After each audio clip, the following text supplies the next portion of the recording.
안녕하세요. 연말정산이 이제 끝나죠. 2월 말이 다 돼 가니까. 대부분의 회사는 뭐 요때쯤 되면은 이제 연말정산은 다 끝나고요.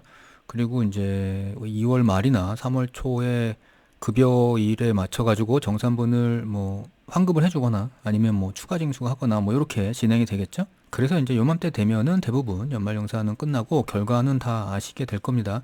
근데 이제 보통 그 직장 다니시는 분들은 매월 그 급여를 월급을 받으실 때 월급 명세서를 받으시잖아요. 그 급여 명세서. 그래서 급여 명세서를 받으시면 그 명세서를 주의 깊게 보시지는 잘 않는 것 같아요. 그냥 공제가 되면 아, 이런 공제가 있구나 정도를 생각해 보시는 거지. 내가 어떤 항목으로 급여를 받고 있고 그 다음에 어떤 항목의 공제를 하게 되는지 뭐 이런 것들은 조금 자세하게 안 보시는 것 같더라고요. 그래서 오늘은 이제 급여 명세서에 나오는 항목들을 좀 한번 살펴볼게요. 어떤 것들이 있고 어떤 걸 알아야 되는지. 자, 요거는 이제 제가 급여 명세서의 항목들을 설명하기 위해서 만든 양식인데 보통 이제 회사들마다 급여 명세서는 양식이 다 달라요. 물론 이제 항목들은 비슷한데 양식 자체는 뭐 회사마다 다르게 많이 사용하죠. 뭐 요렇게 사용하시는 그 회사들도 있고요. 아니면 뭐 요런 식으로 요렇게 사용하는 회사들도 있죠. 근데 여하튼 간에 이제 형식이 중요한 건 아니고 여기에 들어가 있는 이제 항목별로 어떤 것들이 있는지가 중요하겠죠. 그래서 크게는 보통 두 개로 나눠져요. 그러니까 지급, 그러니까 소득에 대한 거죠. 그래서 월급이 어떤 식으로 지급되고 있는지 하고 그리고 이제 그 월급에서 어떤 것들을 공제를 하고 있는지 그래서 이렇게 지급 내역하고 공제 내역 이렇게 크게 두 가지 카테고리로 나눠 가지고 표시를 하고 있습니다. 그다음에 뭐 어차피 합계는 합계니까 요거는 별도로 놓고요. 여기 숫자는 제가 임의적으로 집어넣었어요. 이렇게 딱 떨어지는 숫자들이 아닙니다. 그래서 숫자에는 뭐 의미를 안 두셔도 되고요. 제일 먼저 많이 나오는 거는 여기 기본급이죠. 그래서 보통 기본급을 얼마로 두고 그다음에 여기에 각종 수당이나 아니면 뭐 식대들처럼 약간 실비 변상적인 뭐 이 금액들 뭐 이런 것들이 쭉 이제 붙는 경우들이 많이 있어요. 그러니까 물론 이제 회사에 따라서는 이런 수당이나 다른 것들이 아무것도 없고 그냥 오로지 기본급만 이렇게 표시되어 있는 경우도 있죠. 근데 아마 대부분의 회사들은 여기가 그 세금적으로 비과세 항목이 있고 과세 항목이 있기 때문에 요거를 이제 구분해서 표시하는 회사들이 많을 겁니다. 그래서 이제 뭐 예를 들어서 연구소가 있고 연구개발 전담부서가 있다. 뭐 이런 기술 관련 회사들은 이런 연구수당이 있습니다. 그래서 연구수당을 이렇게 표시를 해서 별도로 지급하는 회사들이 있는데 여기 보시면 가로치고 비과세 항목과 과세 항목을 이렇게 나누고 있어요. 뭐 아시다시피 비과세는 근로소득이 비과세되는 이런 수당이겠죠. 과세는 이제 그런 비과세 규정에 속하지 않은 수당을 말씀드리는 거고 연구수당 같은 경우에는 일단 세법에서 정하고 있는 거는 뭐 교원이나 아니면 연구기관이나 연구원 그다음에 중소기업이나 벤처기업에서의 기업 부설 연구소 그리고 연구개발 전담 부서에서 일하시는 연구원들이 지급받는 이제 연구 보조비 항목 혹은 연구 활동비 항목으로 월 20만 원 이내 금액은 요 연구 수당으로서 비과세를 하고 있어요. 그래서 여기 보시면 연구 수당이 비과세가 있고요. 좀 전에 말씀드렸던 요건에 해당하지 않으시는 연구원들은 연구 수당이 과세되는 연구 수당 이렇게 집계가 되겠죠. 그래서 여기에는 지금 해당이 안 되니까 연구 수당 과세로 이렇게 10만 원이 표시돼 있어요. 아마 이 회사는 전 직원을 연구수당 명목으로 지급을 아마 하고 있을 겁니다. 근데 이제 그런 직원들 중에 여기에 해당하시는 분들은 표시를 여기 비과세 항목으로 표시를 했을 거고요. 나머지 분들은 과세 항목으로 이렇게 표시를 하고 있을 겁니다. 그 다음에는 뭐 연장근로수당이 있는 회사들도 있죠. 그러니까 연장근로수당 우리 보통 얘기하는 야근, 특근 뭐 이거에 따른 수당인데요. 연장근로수당은 지금 뭐 주 52시간 이상을 못하게 돼 있으니까 그 부분에 대해서 이제 감안해가지고 수당을 지급 당연히 하겠죠.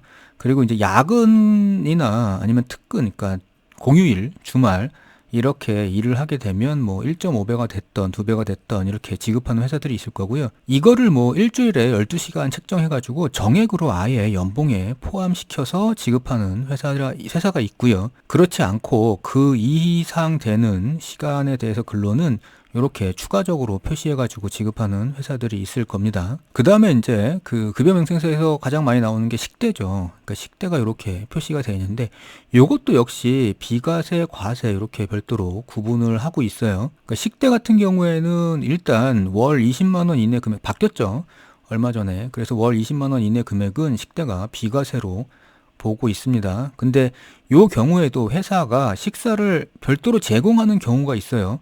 그러니까 이렇게 식사를 현물로 제공하는 경우에는 식대를 아무리 20만 원을 표시해서 지급하더라도 이런 식으로 비과세로 표시 못합니다. 요거는 과세로 들어가 줘야 돼요. 근데 이 회사 같은 경우에는 식사를 별도로 제공하지 않고 있기 때문에 이렇게 식대를 월 20만 원을 정액으로 지급하면서 비과세로 처리를 하고 있는 거죠. 그 다음에 이제 연차 수당이 있는데 요건 보통 1월이나 2월이나 요때 많이 나타나게 되겠죠. 연차라는 게 뭐 지난 해에 1년 동안 사용하지 않은 연차를 계산해 가지고 본인 임금에 따라서 수당을 지급하는 거니까 매월 나타나는 건 아니고요. 요거는 1년에 한 번, 두 번 정도가 나타날 겁니다. 물론 연차 수당이 없는 회사도 있어요. 그래서 연차 수당이 있다 그러면 뭐 그런 식으로 표시가 될 거고요. 그 다음에 뭐 급여 소급분 뭐 이런 거는 실제적으로 급여가 정해지지 않았는데, 그러니까 나중에 달라진 거죠. 뭐 예를 들어서 연봉 협상이 끝나지 않은 상태에서 1월 급여를 지급했는데 2월 급여 지급할 때 연봉 협상이 완료돼서 금액이 올랐다 그러면 2월에 1월분에서 지급하지 못한 걸 소급해가지고 지급을 해줘야 되는 뭐 이런 항목이고요. 그 다음에 뭐 명절 근무 배려금이나 뭐 이런 것들은 회사마다 다르고, 그리고 뭐 주거 보조비나 이런 것들 별도로 지급하는 회사들이 있겠죠. 그리고 나서 보면 여기 차량 유지비 혹은 이게 차량 보조금 뭐 이런 항목들은 회사마다 이 명칭은 다릅니다. 근데 요거는 이제 비과세와 과세가 있는데 세법상으로는 자기 차량 운전 보조금이라고 해요. 그래서 종업원, 그러니까 직원을 얘기하죠. 그러니까 직원이 본인 명의로 차량을 소유하고 있는데 그 차량을 회사 업무로 이용하는 거예요. 그래서 이렇게 업무 수행에 이용하고 그에 따라서 실제 여비 등을 안 받는다 그러면 별도로 지급하는 20만 원까지는 비과세를 하겠다라는 거죠. 그래서 여기 차량 유지비 비과세 항목에 20만 원까지는 인정을 하겠다라는 건데요. 지금 이 회사는 아마 실비를 변상을 해주는 회사 같아요. 그래서 차량 유지비를 별도로 지급하게 되면 이렇게 과세로 항목에 들어가게 되는 거죠. 그 다음에는 뭐 회사마다 교통비나 혹은 통신비를 별도로 보조를 해주는 경우가 있는데 이 경우에는 이제 과세가 되는 거고요. 그 다음에 이제 뭐 자녀 학자금이나 이런 복리후생적인 것들을 이렇게 지급하는 회사들이 있습니다. 그 다음에는 이제 공제 내역이거든요. 그러니까 보통 여기는 일단 첫 번째가 국민연금, 건강보험, 고용보험, 장기요양보험료가 있죠. 그리고 소득세하고 지방소득세가 있을 겁니다. 이거는 어느 회사나 다 동일해요. 그래서 대략 보면 국민연금은 지금 요거를 이제 개정안이 갖고 있는데 일단은 아직까지는 9%를 떼게 되죠. 그 중에 이제 반은 회사가 그리고 반은 근로자가 부담을 하고 있는 거고요. 이걸 지금 나이대별로 이제 조금씩 올린다고 하고 있죠. 그 다음에 건강보험은 이렇게 되는데 건강보험 마찬가지로 회사하고 근로자가 5대5로 부담을 해야 되는 거고요. 여기 건강보험에 따라서 장기요양보험료도 부담을 해줘야 됩니다. 그리고 이제 고용보험이 있는데 고용보험은 정확히 회사랑 근로자가 5대5는 아니에요.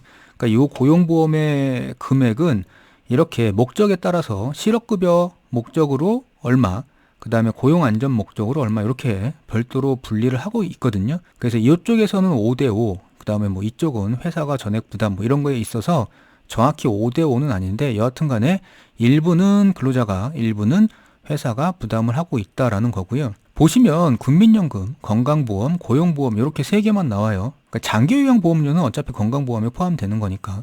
근데 우리가 보통 4대 보험이라고 얘기하잖아요. 그럴 때 하나가 산재보험입니다. 그래서 이렇게 국민연금, 건강보험, 고용보험, 산재보험 이렇게 해가지고 4대 보험이라고 얘기하는 거죠. 근데 산재보험은 100% 회사 부담분이기 때문에 근로자의 급여 명세서에는 나타나지 않아요. 그 다음에 이제 거의 대부분이 그 공제되는 항목에 있는 게 소득세와 지방소득세죠. 여기 이제 소득세는 국세고 지방소득세는 지방세인데, 이 지방소득세는 여기 앞에 있는 소득세를 따라가요. 여기에 10% 이렇게. 그러다 보니까 여기가 결정되면 이쪽도 결정되는 거죠. 소득세 같은 경우에는 정해져 있는 표가 있습니다.